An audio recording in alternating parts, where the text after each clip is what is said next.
Assalamualaikum warahmatullahi wabarakatuh. Sebagaimana tema yang telah kami sebelumnya kami bicarakan, yaitu kita membahas kitab Kifayatul Azkiya. Dan pada kesempatan malam hari ini Al-Fakirah sedikit mengambil materi dari bab selamat dunia dari kitab tersebut. Bismillahirrahmanirrahim. Wallahu a'lam bimuradih. Li salamatid dunya khisalun arba'un Ghufrun li jahlil qawmi man'uka tajahala Wa takunu min saybil unasi aisa Wali saybi nafsika lil unasi badila. Bismillahirrahmanirrahim. Wallahu a'lam bimuradih. Disalamatid dunia, dan adapun untuk keselamatan dunia, khisolun itu akan tercapai arbaun dengan 4 perkara. Nadoman ini diambil dari perkataan Syekh Abdurrahman, dan Syekh Abdurrahman itu dari Syekh Khatim Al-Asom.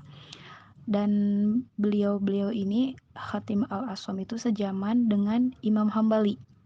Kata Imam Hambali saat itu begini, "Ya Abdullah, wahai hamba Allah," yang dimaksud hamba Allah di sini adalah Khatim Al-Asom, sesuatu apa yang menjadikan seseorang itu selamat karena dunia, gitu kata Imam Hambali. Kemudian sama Syekh Khatim Al-Asom dijawab, tidak akan selamat seseorang sehingga sampai terhadap 4 perkara itu. La salamatan illa min arba'ati khisalin, kecuali dengan 4 perkara. Perkara itu ya, sesuatu yang 4 ini, gitu. Yang pertama apa? Yang pertama adalah gufrun li jahlil qaumi, yaitu memaafkan li jahlil qaumi, atas kebodohan orang lain. Maksudnya gimana? Kalau misalkan ada orang fulan atau ada fulanah gitu, banyak bertanya karena dia nggak tahu, atau dia aktif kayak penasaran ingin tahu, atau misalkan seseorang melakukan kesalahan, tapi karena kesalahan itu karena orang tersebut tidak tahu bahwa pekerjaan itu sebenarnya nggak kayak gitu ngejalanin ya, gitu. Misalkan kita ngelihat ada orang misalkan nyapu, hal kecil lah, misalkan ada nyapu atau ngepel, tapi dengan salah gitu, misalkan ngepel malahan maju, posisi maju gitu, atau misalkan nyapu nggak bersih, kita harus memaafkan gitu.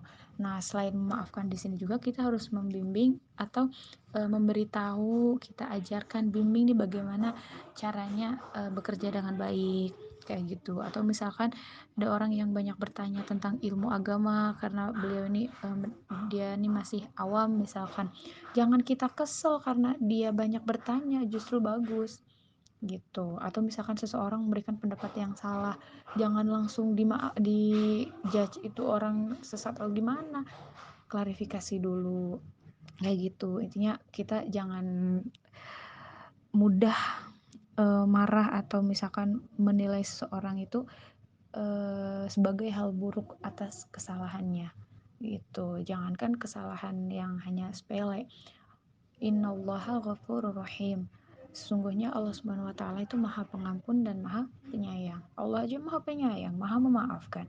Masa kita nggak maafin orang yang karena posisi orang tersebut berbuat salah, tapi karena dia bodoh. Maksudnya bodoh di sini, bodoh itu ada kedua. Bodoh itu terbagi menjadi dua. Kalau di dalam bahasa Sunda, barangkali di sini ada orang Sunda ya, ada bodoh katotoloyo, ada bodoh alewo, kayak gitu. Kedua jenis bodoh ini merupakan jenis ya, istilah bahasa Sunda gitu sih. Yang pertama adalah bodoh katotoloyo, itu semacam bodoh, dia bodoh tapi nggak mau cari tahu gitu ilmunya, nggak mau belajar dan lain sebagainya. Maaf, salah, kebalik, dia bodoh tapi masih mau bertanya gitu, dia masih berusaha buat cari ilmunya dan sebagainya gitu, tapi masih tetap nggak ngerti-ngerti. Nah, ini yang perlu kita maafkan gitu, yang nggak perlu, yang boleh kita marah atau misalkan kesel itu kalau misalkan bodoh alewo ini udah bodoh, dia nggak paham agama tapi nggak mau cari tahu.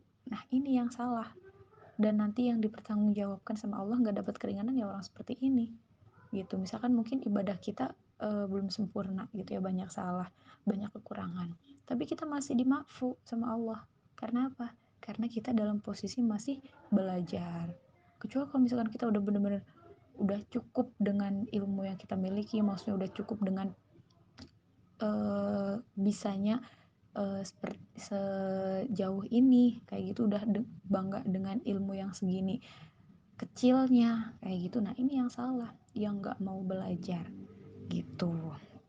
Dan diperbolehkan kita membicarakan keburukan orang lain dengan catatan, awas nih, hati-hati, niat kita ingin setelah itu ingin meminta maaf kepada orang tersebut atas kesalahan orang itu gitu. Misalkan kayak kita membicarakan kayak tadi kebodohan orang lain, nah dengan tujuan satu jadi pelajaran, yang kedua adalah ingin meminta gimana sih,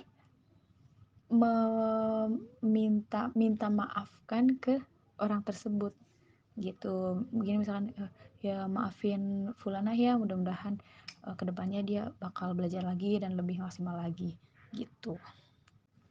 Kalau kata guru Ana di pondok, uh, Al-Maghfurullah Kiai Haji Nundang Asri Nur Halim, beliau mengatakan kita tuh harus bisa memaafkan kesalahan orang lain. Kita harus jadi pemaaf untuk orang lain gitu. Dan jangan sampai kita mengharapkan uh, sesuatu dari orang lain atau balasan dari orang lain, atau istilah lainnya ria. Kalau kata guru Al-Fakiroh seperti itu. Jadi jangan sampai jadi orang yang pendam dan lain sebagainya, karena itu nanti jatuhnya bakal penyakit hati dan itu akan menyebar kemana-mana. Kemudian selanjutnya yang kedua adalah jangan sampai kita membuat kesalahan kepada orang lain sebisa mungkin gitu, meskipun pada kenyataannya al-insanu mahalul khata'i wan nisyan, tempatnya salah dan lupa. Tapi tetap aja jangan sampai kita berusaha semaksimal mungkin jangan sampai buat kesalahan kepada orang lain. Dan ini bagian dari prinsip saya gitu, prinsip hidup saya. Biarin misalkan orang lain mau nyakitin saya, terus mau ngejek atau ngejelek-jelekin anak, nggak masalah gitu. Yang penting sikap seperti itu nggak anak lakukan kepada orang lain gitu. Ini selama ya insya Allah ya, mungkin sih nggak diikrarkan, cuman dalam hati ditanamkan seperti itu, meskipun pada kenyataan Al-Fakirah juga banyak kesalahan gitu, cuman sebisa mungkin Al-Fakirah tidak membuat kesalahan ke orang lain. Ya mudah-mudahan apa yang Al-Fakirah sampaikan ini berdasarkan ucapan yang Al-Fakirah sampaikan gitu. Kemudian yang ketiga adalah jangan sampai kita mengharapkan kontribusi orang lain kepada kita gitu. Jangan sampai kita ngarepin sesuatu dari orang lain gitu. Ini masuk ke kategori ria gitu, mengharapkan sesuatu dari orang lain gitu. Kita harus bisa ngasih ke orang lain, tapi terus tapi di sini catatannya, kalaupun misalkan kita dikasih sama orang lain, ya kita jangan nolak, tapi kita tidak boleh mengharapkan sesuatu dari orang lain gitu. Terus pilihan lain, kalau misalkan sekedar ditawarin, boleh kita nolak.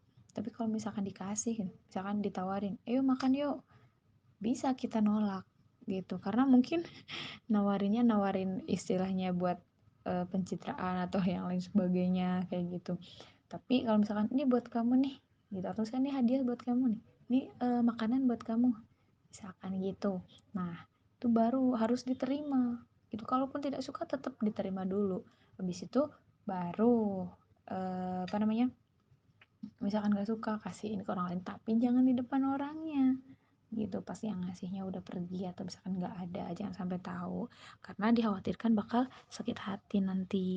Dan yang terakhir adalah jangan sampai kita mengharapkan apapun itu kecuali dari Allah Subhanahu wa taala gitu. Karena kalau misalkan kita ngarepin sesuatu selain kepada Allah, nanti jatuhnya kita bakal sakit hati gitu. Karena yang sejak tadi dibahas itu berhubungan dengan penyakit hati atau berhubungan dengan ria, karena mengharapkan sesuatu dari orang lain, terus ngarepin kontribusi dari orang lain atau bahkan berharap kepada selain Allah.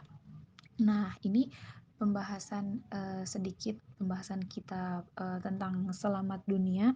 Insya Allah kalau misalkan kita amalkan nih yang 4 perkara ini tadi, insya Allah hati kita minimal hati kita tenang. Yang kedua, nggak akan dibenci orang gitu, meskipun kadang yang namanya musuh atau misalkan orang nggak suka gitu sama kita, misalkan tetap aja kita mau berbuat sebaik apapun, kalau misalkan orang nggak suka ya adalah pasti ada aja jeleknya, atau mungkin orang yang nggak suka sampai cari kejelekan kita gitu. Nah itu udah biasa, yang penting kita satu kesimpulannya kita jadi orang pemaaf, terus yang kedua kita jangan sampai ya sebisa mungkin jangan sampai kita buat kesalahan ke orang lain, terus yang ketiga jangan berharap kontribusi atau timbal balik dari orang lain.